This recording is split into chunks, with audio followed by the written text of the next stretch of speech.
ఓ రకంగా చెప్పాలంటే ఈ గుంటూరు మిర్చి యార్డు, విజయవాడలో జరిగినటువంటి వంశీ ఇష్యూ, వీటి ద్వారా సాధించిన సక్సెస్ అంటే ఓసారిగా వచ్చిన చైతన్యం ఏదైతే ఉంటుందో అది మొత్తం ఒక్కసారిగా ఏది కార్యకర్తలు యాక్టివేట్ అయ్యారు, వాళ్ళకి సంబంధించిన సానుభూతి పరులు ఒక్కసారిగా నీరసపడిపోతారు ఇప్పుడు అంతే. అవునా?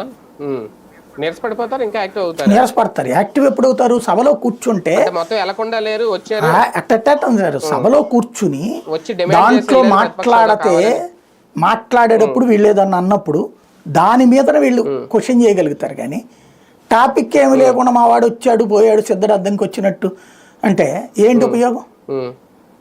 అంటే బొత్స సత్యనారాయణ గారు అన్నారు కదా బయటకు వచ్చి మీడియా ముందు, మేము మాట్లాడాలన్నా అక్కడ ఏం చేయాలని మాకు హోదా ఉండాలి, ప్రతిపక్ష హోదా లేకుండా ప్రతిపక్ష నాయకుడు ఎలా మాట్లాడతారు, ఆ హోదా ఇచ్చిన తర్వాత మేము చర్చిస్తాం, అందుకే బయటకు వచ్చామన్నాడు. పాపం బొత్స అనిపించింది అనమాట.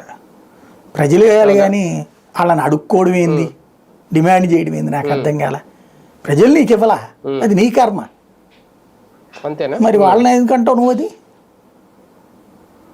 అనవసరమైన టాపిక్, అంత మించేం లేదు అది. ప్రభుత్వం ఏ విధంగా స్పందించే అవకాశం ఉంటుంది సార్ దీని మీద? ఒకవేళ రేపు ప్రభుత్వం ఇంకా స్పందించేది ఏం లేదు, అది దాంట్లో ప్రభుత్వం పాత్రే ఉందని మాట్లాడతారు కదా బాబు గారు, మాట్లాడతారు దాంట్లో ప్రభుత్వం పాత్రే ఉందంటున్నా. ఇవాళ కొత్తగా మాట్లాడేది ఏముంటది? ప్రజలు ఇవ్వలేదు అన్న పాయింటే